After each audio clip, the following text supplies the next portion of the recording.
¿A qué se debe la popularidad de Maimónides? ¿Qué hizo este hombre para haber dado nombre a tantos lugares en todo el mundo? ¿Cuáles han sido sus aportaciones para haber recibido tanta atención? Para tratar de dar respuesta a estas preguntas, dedicaré los próximos minutos, comenzando en primer lugar por señalar algunos detalles importantes de su vida. Como todos ustedes saben, Moisés ben Maimón, que era su nombre en hebreo, nació en Córdoba en el año 1138. Aquí pueden ver la famosa escultura de Maimónides en el barrio judío de Córdoba. Allí, en Córdoba, se formaría, sobre todo con su padre, en un sistema educativo típicamente judío, estudiando la Biblia, la tradición judía, analizando las leyes del judaísmo y cómo interpretarlas.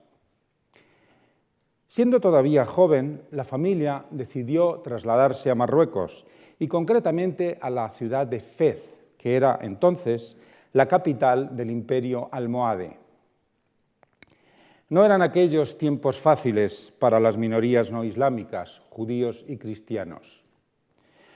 Los almohades tenían una visión muy rígida, muy estricta del Islam y habían impuesto que todos aquellos que vivieran bajo su dominio debían convertirse a la religión musulmana o arriesgarse a la pena de muerte.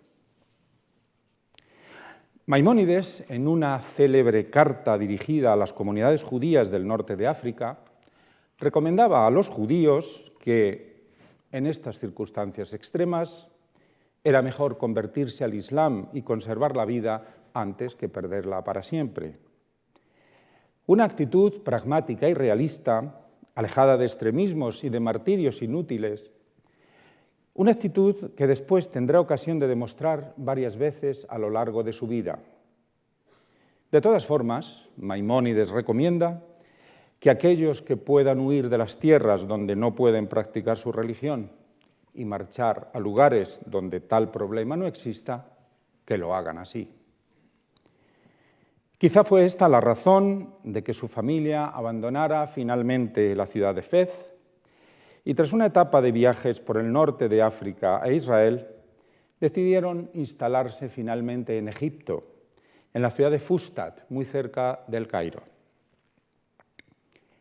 Poco tiempo después de su llegada a Egipto, murió su padre. Su hermano menor, David, se dedicaba al negocio de las piedras preciosas y mantenía económicamente a la familia, lo que le permitía a su hermano Moisés poder disponer de tiempo para dedicarse al estudio. Pero la desgracia golpeó muy pronto a la familia Maimónides. En un viaje de negocios por el Océano Índico, David murió víctima de un naufragio. Maimónides entonces tuvo que tomar las riendas de su familia y fue así como decidió ejercer la medicina, no solo practicándola como médico, sino escribiendo varias obras médicas que tuvieron un gran éxito en su época y de las que me ocuparé más tarde. Durante los años de su estancia en Egipto, Maimónides se ocupó también en el estudio del derecho judío y llegó a ser un prestigioso rabino. Su fama traspasó las fronteras del país del Nilo y desde los lugares más remotos recibía preguntas sobre cuestiones legales de toda índole. Maimónides ocupa un lugar privilegiado en la historia del judaísmo por haber elaborado la obra cumbre del derecho judío en la Edad Media, la Mishneh Torah, que en hebreo significa la segunda Torah o la repetición de la Torah.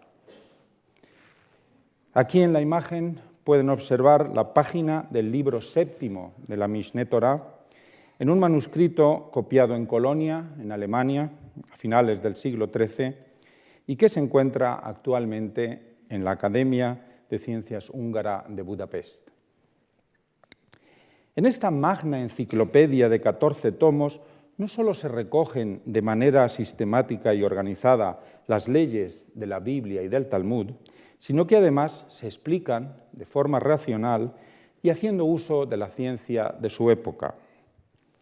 Maimónides se esfuerza por justificar que las leyes religiosas del judaísmo, sobre todo aquellas que tienen que ver con cuestiones alimentarias, lo que se puede comer, lo que no se puede comer, que siempre causan sorpresa entre los no judíos, que las leyes religiosas, como digo, están en consonancia con las teorías básicas de las ciencias naturales, porque tanto aquellas como estas tienen un objetivo común: mantener la salud del alma y del cuerpo.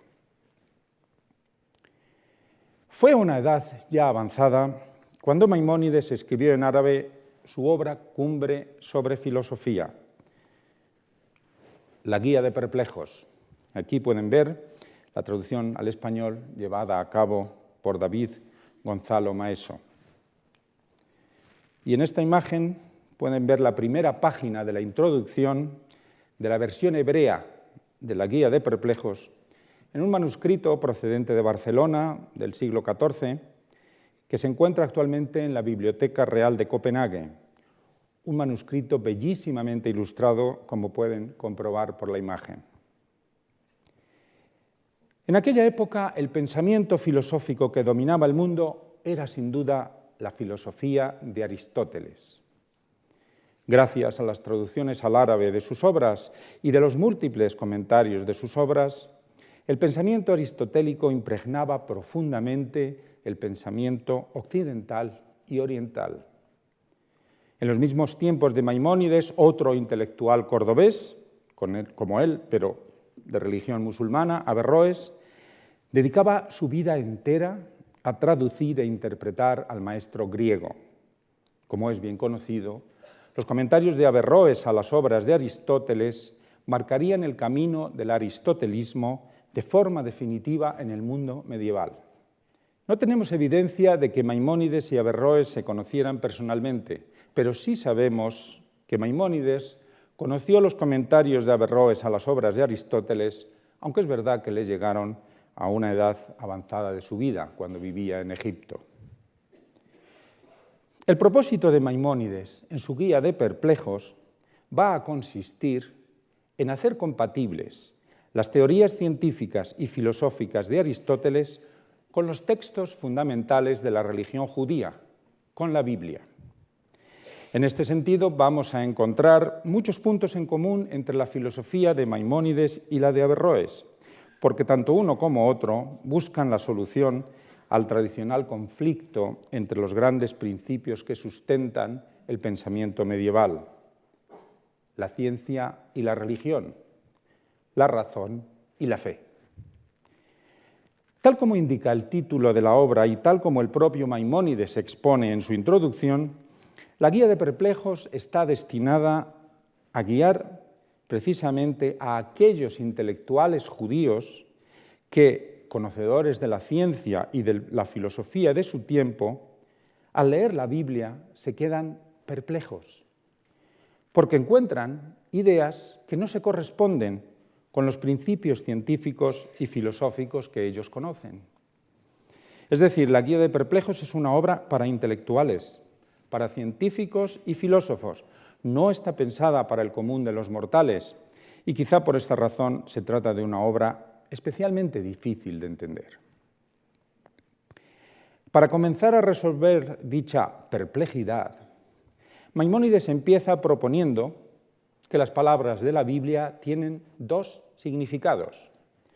Uno literal, obvio y evidente, que cualquier persona puede apreciar, y otro sentido oculto, esotérico, que solo es accesible a aquellos que tienen un nivel intelectual elevado.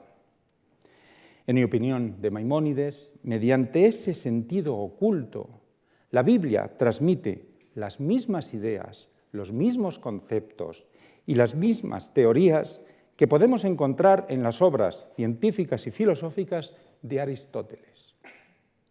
Pero para encontrar ese sentido oculto debemos hacer un esfuerzo intelectual importante y emplear un método de interpretación bíblica que se ha venido utilizando desde los orígenes mismos de la Biblia, la alegoría. El método de interpretación alegórica parte de la premisa de que los textos bíblicos no siempre tienen un significado literal, sino que aluden a otras realidades, a otras ideas, a otros conceptos que trascienden el sentido evidente. En opinión de Maimónides, el relato de la creación del mundo, tal como aparece en el Génesis, esconde como sentido oculto las teorías fundamentales expuestas por Aristóteles en la física. Y el relato de la visión del carro divino que tuvo Ezequiel y que nos transmite en el primer capítulo de su libro, encierra los misterios que el sabio griego expuso en su metafísica. Estos van a ser los dos grandes temas que desarrollará Maimónides a lo largo de las páginas de su Guía de Perplejos. ¿Cómo nos convence Maimónides de que esto es así?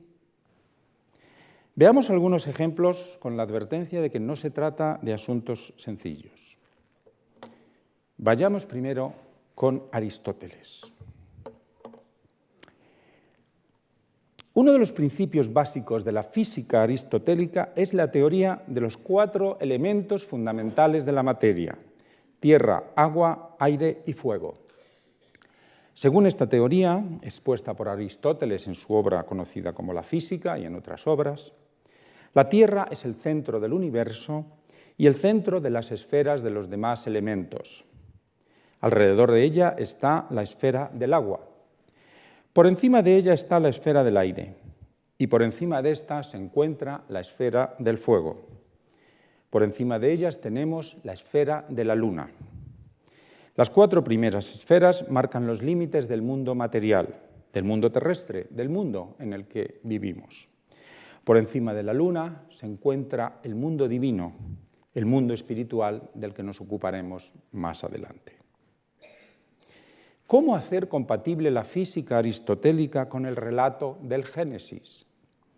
Este va a ser uno de los grandes desafíos a los que se enfrenta Maimónides. Los 2 primeros versículos del Génesis, tal como los interpreta Maimónides, dicen lo siguiente: en el principio creó Dios los cielos y la tierra. La tierra era caos y desolación, y la oscuridad cubría la superficie del océano, mientras el viento de Dios sobrevolaba la superficie de las aguas. Mediante el recurso de la alegoría, como he señalado anteriormente, Maimónides encuentra en estos versículos las palabras claves para justificar que la creación del mundo, tal como aquí aparece, es equivalente a los principios de la física aristotélica. Aquí encontramos la Tierra, centro del universo y de las esferas de los elementos, según Aristóteles. La Tierra aparece cubierta por las aguas, equivalente a la esfera del agua en la física aristotélica. Por encima de las aguas sobrevuela el viento de Dios. La expresión viento de Dios, que en hebreo se dice Ruach Elohim, es polisémica. También puede significar espíritu de Dios, porque la palabra Ruach significa viento y espíritu. El viento de Dios es equivalente a la esfera del aire. El viento es el aire en movimiento, como todos sabemos, que está por encima de la esfera del agua. Y la esfera del fuego, donde se encuentra aludida en el texto la esfera del fuego. Maimónides encuentra la clave en la palabra oscuridad. La oscuridad, según él, equivale a la esfera del fuego. Quizá este es el punto más difícil de entender del argumento de Maimónides. Maimónides nos explica que no se trata de un fuego luminoso, sino del fuego elemental, un fuego incluso oscuro, porque él dice que si fuera luminoso, toda la atmósfera estaría llena de luz por la noche. En cualquier caso, es una alegoría. Maimónides continúa sus explicaciones señalando los puntos en común entre el relato bíblico y la física de Aristóteles.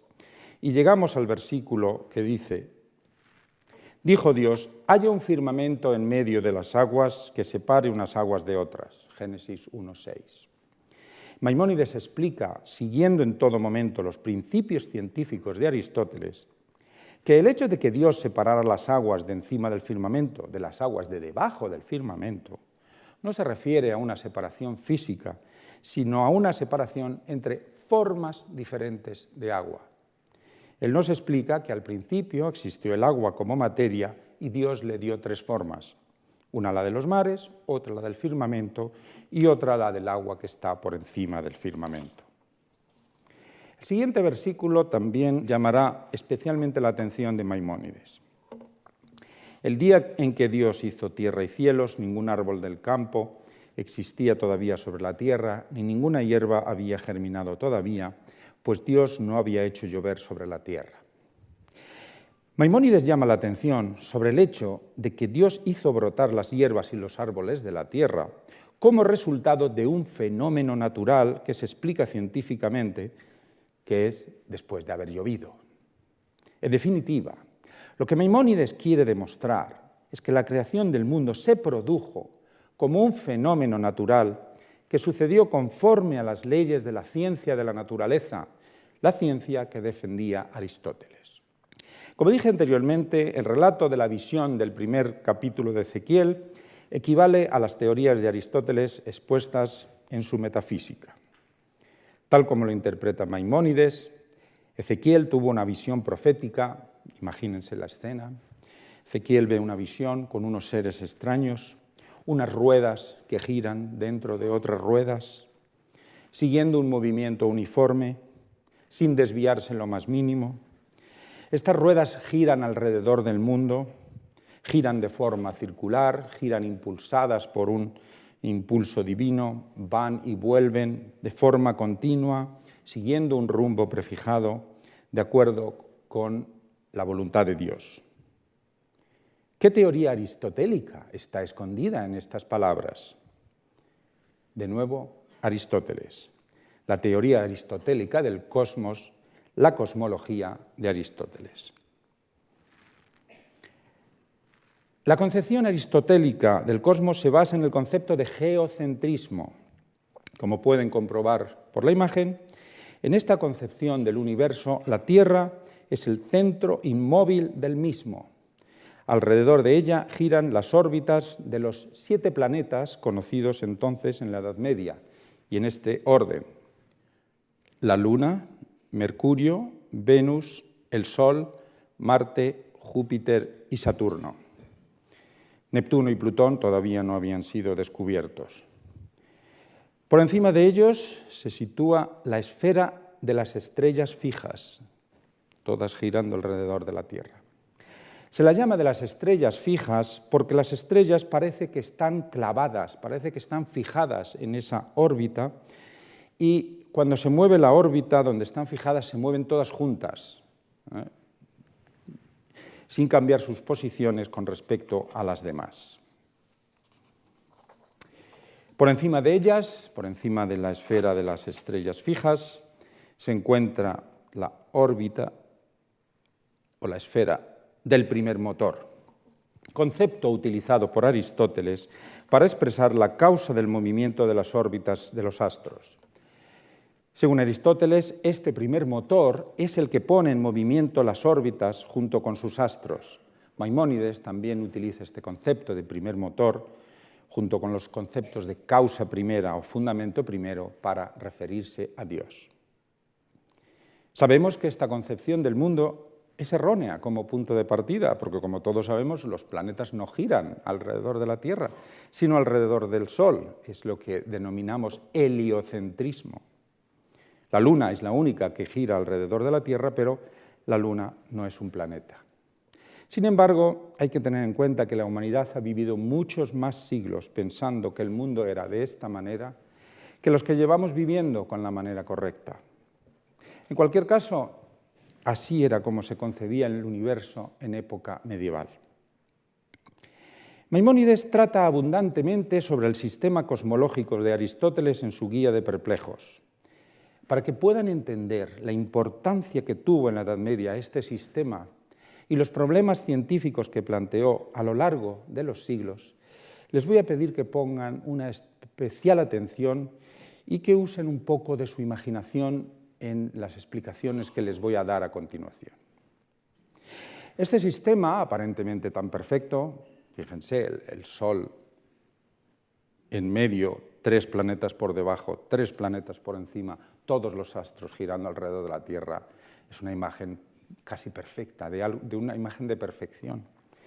Pues bien, este sistema tan aparentemente perfecto ya desde época antigua planteaba serios problemas, porque las mediciones matemáticas de las posiciones de los planetas no se ajustan exactamente a la imagen que ustedes están viendo.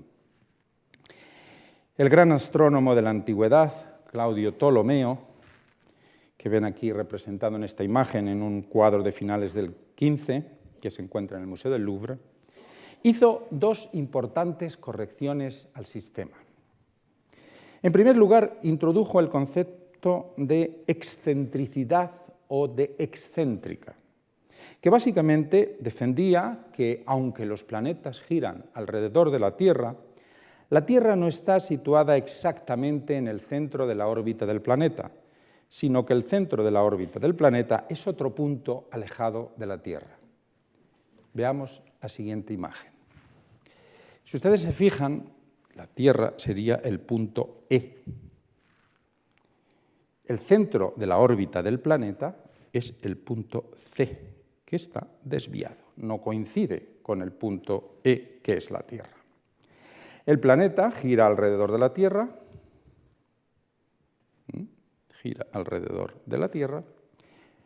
pero el centro no coincide con el centro de la Tierra. Y este modelo sirve para explicar por qué unas veces el planeta parece que está más cerca de la Tierra, cuando está en el punto D, aquí abajo, y otras veces está más lejos de la Tierra, en el punto A. Este modelo se denomina modelo excéntrico, ex-centro, fuera del centro. Pero el asunto es aún más complicado todavía.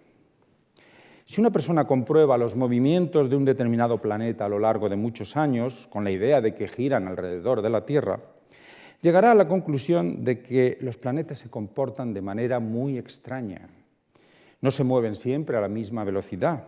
Unas veces parece que van más deprisa, otras veces parece que van más despacio.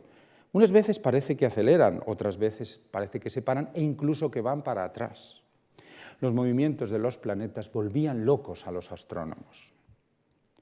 ¿Cómo es posible encontrar una uniformidad en los movimientos de los planetas? Esta va a ser la gran pregunta que ya desde tiempo de Ptolomeo todos los astrónomos quisieron contestar. La complejidad de los movimientos de los planetas llevó al diseño de modelos de comportamiento. Además del modelo de la excéntrica, que vemos aquí, Ptolomeo diseñó otro modelo para los movimientos de los planetas que denominó epiciclo. Consiste en lo siguiente: todos los planetas, además de girar alrededor de la Tierra, este sería el punto es la Tierra, todos los planetas, además de girar alrededor de la Tierra, giran alrededor de sí mismos en una pequeña órbita. El círculo de arriba es el epiciclo del planeta, gira alrededor de sí mismo como si fuera una peonza, es decir, además de girar así, ¿vale?, giran así. No sé si entienden la idea, ¿no? Bien. No es fácil, lo entiendo. Bueno, esto explica que unas veces el planeta vaya hacia adelante y otras hacia detrás. En esta imagen pueden ver cada planeta con su propio epiciclo girando alrededor de la Tierra y a su vez haciendo pequeños círculos alrededor de sí mismos. Los planetas Saturno, Júpiter y Marte, con sus epiciclos girando alrededor de sí mismos, todos alrededor de la Tierra. Este es el sistema planetario de Claudio Ptolomeo, que va a estar vigente durante muchos siglos. Sin embargo, a mediados del siglo XII y principios del XIII, es decir, en la propia época de Maimónides, se va a producir, sobre todo en la península ibérica, una corriente científica de pensamiento que va a cuestionar fuertemente los modelos de los planetas de Ptolomeo que les acabo de explicar. Esa corriente circuló sobre todo entre los filósofos musulmanes y es curioso que dicho cuestionamiento a Ptolomeo no se va a sustentar en argumentos matemáticos, sino en argumentos filosóficos. Y ustedes se estarán preguntando, ¿qué relación tienen estas teorías científicas con Maimónides? La respuesta es que Maimónides, en la segunda parte de la Guía de Perplejos, nos proporciona detalles muy valiosos de cómo pensaban los filósofos críticos con Ptolomeo. Maimónides nos informa de que fue precisamente la preponderancia de la filosofía de Aristóteles la que acabó cuestionando los principios de Ptolomeo.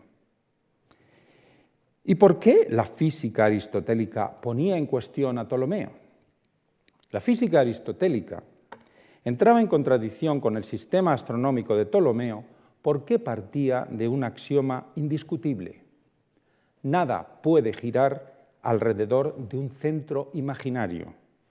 Todo giro debe ser alrededor de un centro real, de un centro existente y de un centro inmóvil. Los planetas no pueden girar alrededor de un centro vacío, alrededor de la nada. Y por lo tanto, el modelo de la excéntrica como el modelo de los epiciclos suponían la existencia de un movimiento circular alrededor de un vacío que además, como ven, en el caso de los epiciclos, se va moviendo. Esto era algo totalmente inasumible para la física aristotélica. Por lo tanto, la física aristotélica, que es la que se está imponiendo en los tiempos de Maimónides, no admitía ni el modelo excéntrico de Ptolomeo ni los epiciclos. Solamente admitía que la Tierra es el centro real, único, absoluto, alrededor del cual giran los planetas y las estrellas fijas. Curiosamente, tanto la física aristotélica como el sistema de Ptolomeo están igual de equivocados. Pero lo más interesante de este asunto es que el cuestionamiento de los modelos de Ptolomeo a la larga van a llevar al cuestionamiento del propio sistema geocéntrico y acabará dando la razón siglo después, en el siglo XVI, a Nicolás Copérnico y su teoría del heliocentrismo. El Sol finalmente se hará con la posición central del sistema solar, alrededor del cual giran los planetas, incluida la Tierra. En la Edad Media, uno de los máximos críticos de Ptolomeo va a ser el filósofo musulmán Averroes, precisamente porque Averroes es un fiel seguidor de Aristóteles. Pero, ¿cuál es la actitud de Maimónides en este asunto? Maimónides plantea en su obra la incompatibilidad entre el sistema de Aristóteles y el sistema de Ptolomeo, pero termina reconociendo que los cálculos de Ptolomeo, basados en sus propios modelos, no fallan ni un minuto, y usa esta expresión, no fallan ni un minuto, y han demostrado que son verdad en muchas mediciones realizadas a lo largo de los tiempos. Pero entonces, ¿quién tiene razón? ¿Aristóteles o Ptolomeo? La respuesta de Maimónides es: esta es la verdadera perplejidad. Y así nos deja. Maimónides se da cuenta de que tanto en uno como en otro sistema faltan argumentos científicos. Y lo razona. Faltan demostraciones, faltan pruebas. Y Maimónides entonces se comporta como un escéptico. Solo Dios sabe la respuesta, será su conclusión. Maimónides no es un dogmático, no es un radical, es ante todo un científico que utiliza el método científico hasta donde le es posible para conocer la realidad. Y cuando faltan pruebas, Maimónides se queda sin respuesta. Él quiere saber cómo es la realidad antes que dejarse arrastrar por corrientes de opinión. El escepticismo de Maimónides y su actitud ante las teorías científicas parte de una frase que él leyó en uno de los grandes comentaristas de Aristóteles, Temistio, un filósofo griego del siglo IV de nuestra era. Las palabras de este autor griego son citadas por Maimónides en su Guía de Perplejos y reflejan exactamente la postura de nuestro sabio judío ante las opiniones de los científicos y ante la realidad. No es la realidad la que debe acomodarse a las opiniones, sino las opiniones las que deben acomodarse a la realidad. Una frase simple, breve, que encierra un enorme contenido y que nos lleva a la reflexión sobre cómo los seres humanos nos enfrentamos al conocimiento de la realidad que nos rodea. Pronunciada por un filósofo griego del siglo IV, repetida por un filósofo judío del siglo XIII y que continúa vigente hoy en día, sobre todo si la aplicamos a la realidad política, pero eso sería para otra conferencia. Es interesante observar el contraste entre la actitud de Averroes y Maimónides ante este asunto. Mientras el primero claramente se sitúa entre los partidarios de Aristóteles, el segundo, Maimónides, no se entrega tan claramente en manos del filósofo griego. ¿Acaso no es Maimónides un fiel seguidor de Aristóteles? ¿No es Maimónides un aristotélico puro? No, no lo es. Maimónides admiró mucho a Aristóteles, pero no es un aristotélico puro. Sobre todo porque hay una idea de Aristóteles que a Maimónides le causó verdadera preocupación y que probablemente le quitó muchas horas de sueño. La idea de la eternidad del mundo. Uno de los principios fundamentales del pensamiento aristotélico es que el mundo siempre ha existido así y siempre existirá de la misma manera. Maimónides dedica casi toda la segunda parte de la Guía de Perplejos a tratar sobre esta cuestión. El conflicto que a Maimónides le plantea la eternidad del mundo aristotélico es que está en total contradicción con la idea de creación del mundo tal como aparece en el libro del Génesis. Recuerden el primer versículo del Génesis, tal como lo entendió Maimónides. En el principio creó Dios los cielos y la tierra. ¿Cómo resolver este gran dilema? Maimónides examina con profundidad la teoría de Aristóteles, le da muchas vueltas, hasta que le parece que ha encontrado la solución. Aristóteles no demostró científicamente y con pruebas irrefutables la eternidad del mundo, sobre todo porque se trata de una idea que no se puede demostrar. Es decir, Maimónides encuentra un hueco importante en la argumentación de Aristóteles, la falta de demostración científica. Él es muy consciente, y así lo reconoce, de que él tampoco puede demostrar científicamente y con pruebas irrefutables la creación del mundo, porque escapa los límites de la inteligencia humana. Ante la falta de demostración de la eternidad del mundo o de su creación en el tiempo, Maimónides afirma que acepta la solución dada por la profecía, es decir, acepta la solución de la Biblia, porque para él explica lo que la inteligencia es incapaz de explicar. Las explicaciones de Maimónides sobre la creación del mundo, que se extienden a lo largo de una buena parte de la Guía de Perplejos, han dado lugar a un debate entre los investigadores actuales que no se ponen de acuerdo sobre cuál era verdaderamente la opinión del sabio cordobés al respecto. Hay pasajes de la Guía de Perplejos donde parece que Maimónides defiende la creación a partir de la nada, un punto de vista, por cierto, muy poco extendido en el judaísmo medieval. Hay otros pasajes en los que parece dar a entender que el mundo fue creado a partir de una materia preexistente, como habían defendido otros exegetas judíos medievales, como Abraham ibn Ezra, y mucho antes que él, el filósofo griego Platón. Es muy posible que, como filósofo y científico riguroso que necesita pruebas absolutas para demostrar sus convicciones, en el asunto de la creación del mundo, Maimónides se comportara también como un escéptico que se siente incapaz de decidir sobre un asunto del que no existen pruebas a favor de una u otra teoría. Lo que sí estaba muy claro para Maimónides es que el relato de la creación del mundo, tal como lo leemos en el Génesis, esconde la estructura y el orden del mundo físico de Aristóteles, como les he mostrado anteriormente. Como dije antes, Maimónides escribió la Guía de Perplejos en árabe. El árabe era la lengua del país donde vivía, Egipto.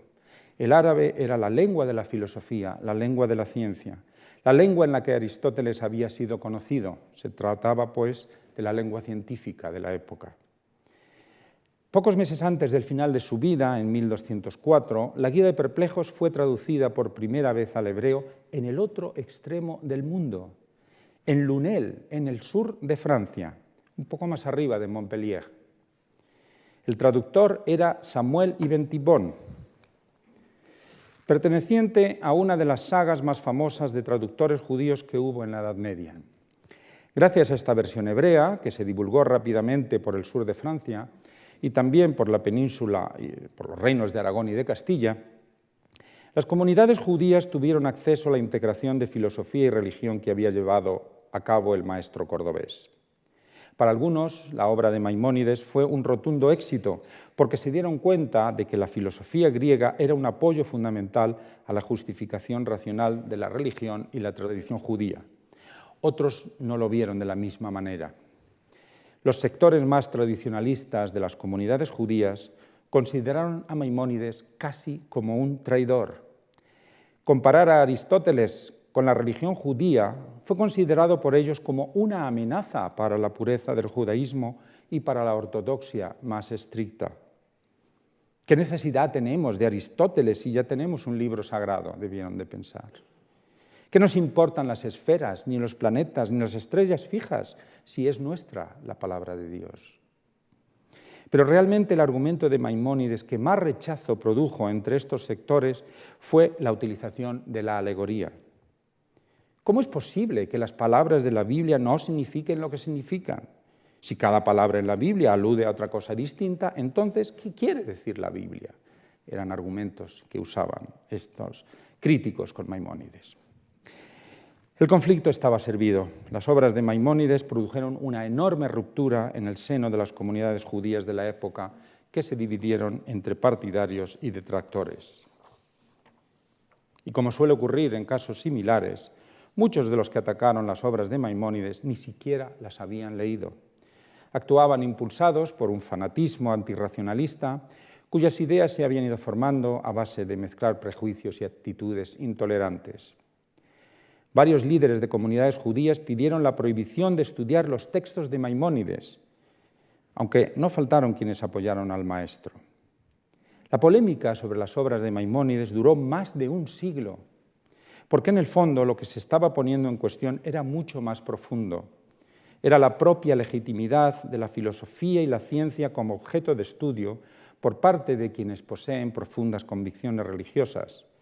Lo que estaba en juego era la cuestión de si la ciencia era una vía de conocimiento legítimo o era un obstáculo para la fe.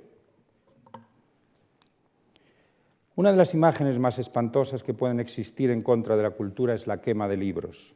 Y han existido demasiados casos en la historia de la humanidad en que la quema de libros acabó con parte de nuestro patrimonio cultural. Las obras de Maimónides también fueron pasto de las llamas. Fue en 1232 y en la ciudad francesa de Montpellier, donde la Guía de Perplejos fue condenada y quemada en la hoguera. El fanatismo y la intolerancia intentaron acabar así con el trabajo de un hombre que nunca fue un fanático y nunca fue un intolerante.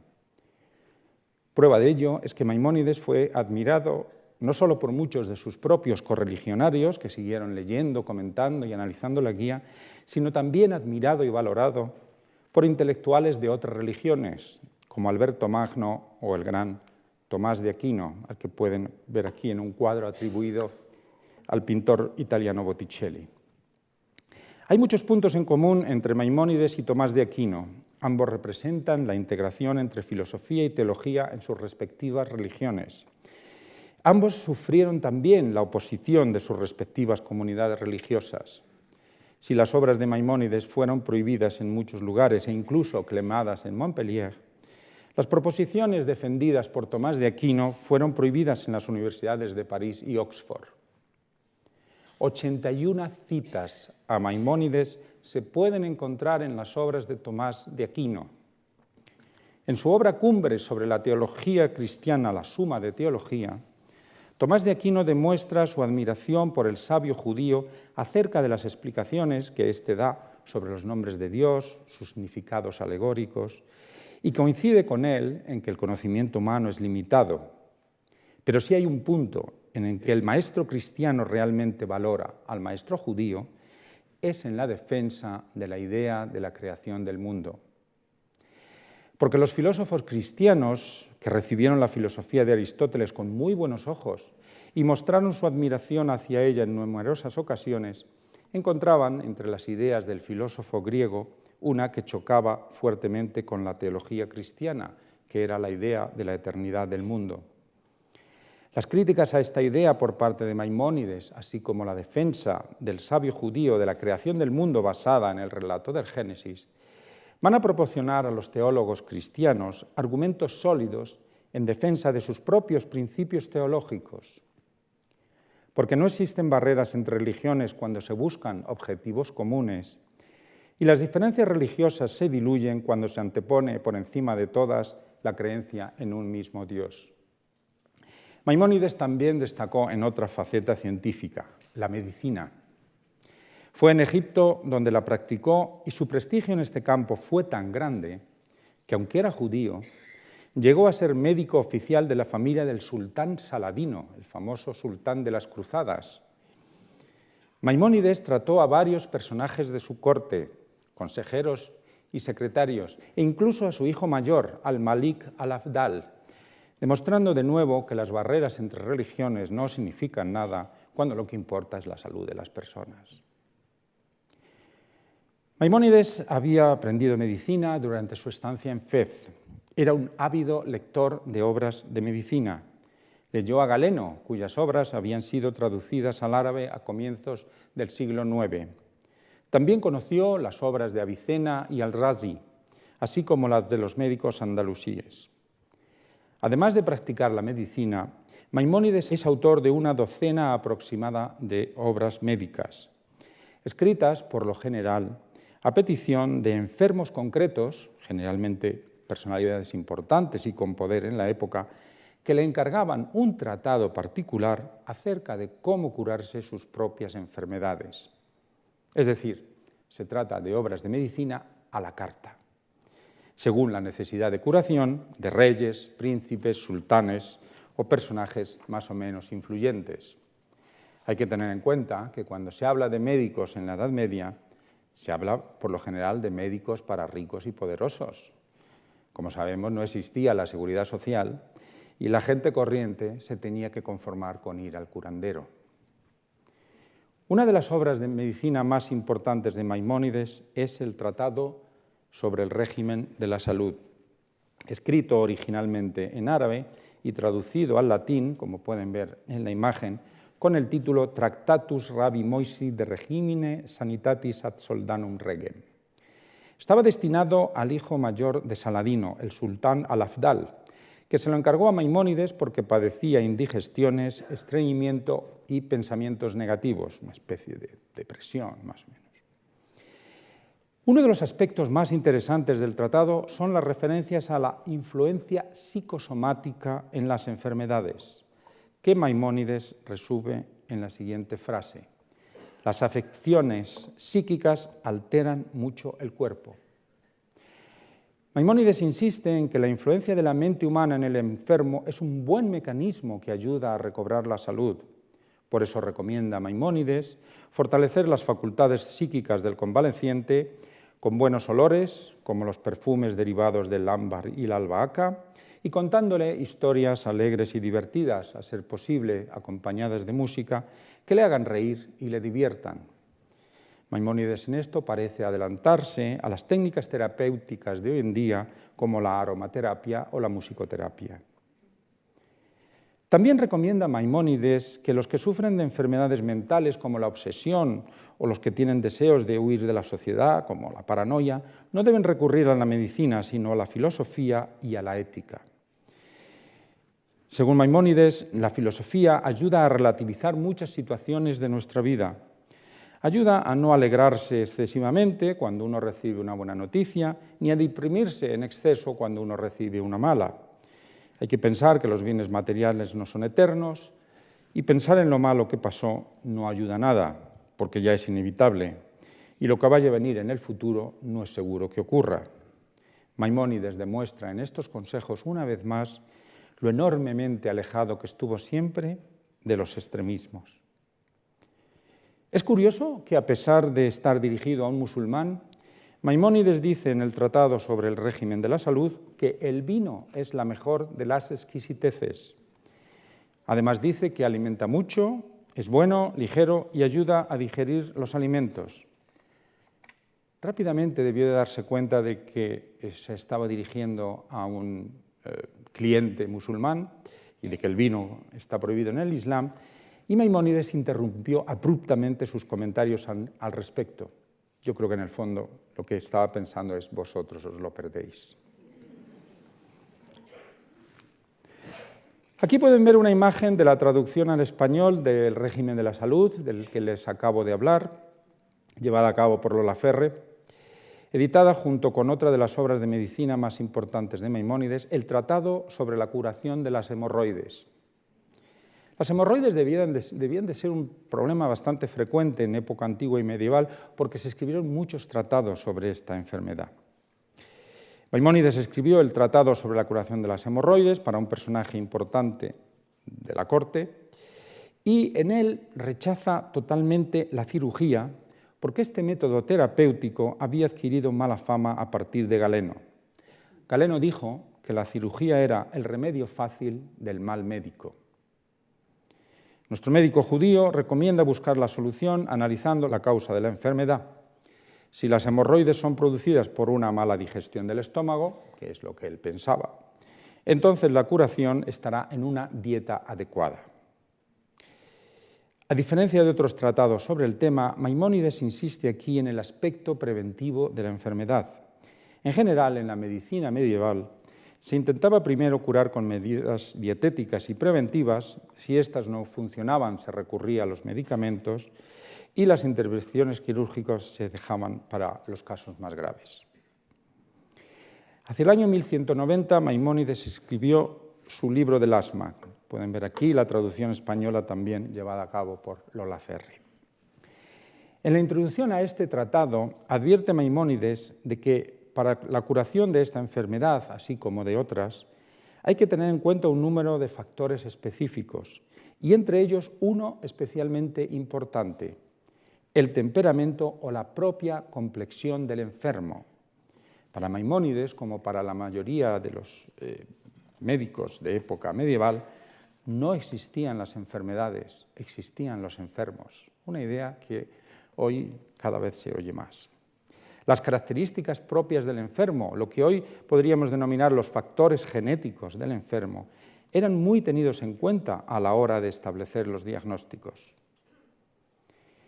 En su libro del asma también dice Maimónides que los mejores remedios para los enfermos se consiguen cuando los médicos trabajan en equipo y discuten y argumentan hasta que toman una decisión colegiada sobre lo que se debe hacer y lo que no. Algo que, por cierto, observamos cada vez con más frecuencia en nuestra medicina actual. Maimónides afirmaba que ningún médico puede conocer la totalidad del arte de la medicina y mucho menos memorizar todo lo que ha aprendido. Pero añade que si uno ve a los médicos peleándose entre ellos por vencer en los argumentos a los contrarios y demostrar al paciente que son ellos los que tienen la razón y los demás están equivocados, entonces lo mejor es huir de todos ellos y no fiarse de ninguno. Otra vez Maimónides alejándose de los extremos. Un día del año 1198, un famoso consejero y secretario de Saladino llamado Al-Qadí al-Fadil observó cómo un animal venenoso mordió a una persona y ésta murió antes de que nadie pudiera salvarla. Impresionado por este hecho, este secretario pidió a Maimónides que escribiera un tratado sobre los remedios contra las mordeduras de serpientes y perros rabiosos y las picaduras de escorpiones, avispas, abejas y arañas. Maimónides escribió ese mismo año un manual de uso práctico titulado Tratado contra los venenos, para que pudiera usarse en casos de emergencia mientras se espera la llegada del médico o se llevaba al enfermo a un hospital para recibir el antídoto necesario. Una especie de primeros auxilios en caso de mordedura o picadura venenosa. Aquí tienen la portada de la edición bilingüe de este tratado, el Tratado contra los venenos, en árabe y en inglés, que realizó Gerrit Bosch en el año 2009. Todavía no existe traducción al español de este tratado.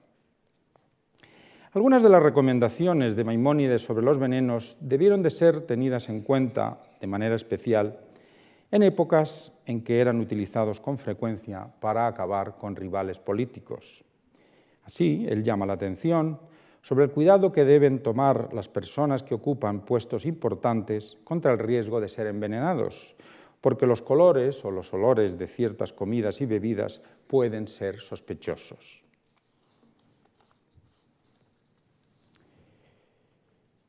En 1190, Maimónides recibió una petición bastante inusual del sultán de Jama en Siria, al-Malik al-Mustafar ben Ayub, que era sobrino de Saladino. Este príncipe musulmán decía en la petición que hizo a Maimónides que se sentía incapaz de satisfacer sexualmente a las muchas concubinas que habitaban su palacio y quería que el médico de Egipto le escribiera un tratado sobre cómo aumentar su potencia sexual. Para satisfacer tal petición, Maimónides escribió su tratado sobre el coito. La obra consiste fundamentalmente en una serie de recetas de comidas y medicinas que actúan como afrodisíacos o producen el efecto contrario. Entre los vegetales recomienda como afrodisíacos el nabo, la cebolla, preferentemente asada, la menta, los guisantes, las judías, los espárragos. Si alguien quiere saber más detalles, después podemos hablar. Las obras de medicina de Maimónides tuvieron una enorme repercusión en la Edad Media. El régimen de la salud fue traducido al latín con el título Regimen Sanitatis a petición del médico del Papa Bonifacio VIII. Su tratado contra los venenos fue también traducido varias veces al latín con el título De Venenis o Contra Venenum. Una de estas traducciones la realizó Armengod Blaise, sobrino del famoso médico medieval Arnau de Vilanova. Armengod Blaise fue médico del rey de Aragón Jaime II y del Papa Clemente V, a quien dedicó la traducción latina del tratado contra los venenos de Maimónides en 1305. Clemente V fue el papa que trasladó la sede papal de Roma a Aviñón en 1309, donde permanecería hasta que Gregorio XI la devolvió a Roma. No eran aquellos tiempos fáciles para los papas, la posibilidad de ser envenenado se barajaba con frecuencia, así que tener a mano un tratado como el de Maimónides era una cuestión de vida o muerte. No sabemos si el tratado de Maimónides cumplió sus objetivos. Pero antes de terminar, me gustaría citarles un poema escrito por un poeta musulmán del siglo XIII, Al-Sa'id ibn Sana al-Mulk, en el que alaba a Maimónides con las siguientes palabras. Mientras que la medicina de Galeno se ocupa solamente del cuerpo, la de Maimónides atiende al cuerpo y a la mente. Si la luna le hubiera pedido un remedio médico, le habría proporcionado la perfección que le reclamaba. Le habría librado de las manchas en el plenilunio y de su languidez en el último día del mes. Pero si hubiera podido curar al mundo entero de una sola dolencia, lo habría librado de la enfermedad de la ignorancia. Muchas gracias.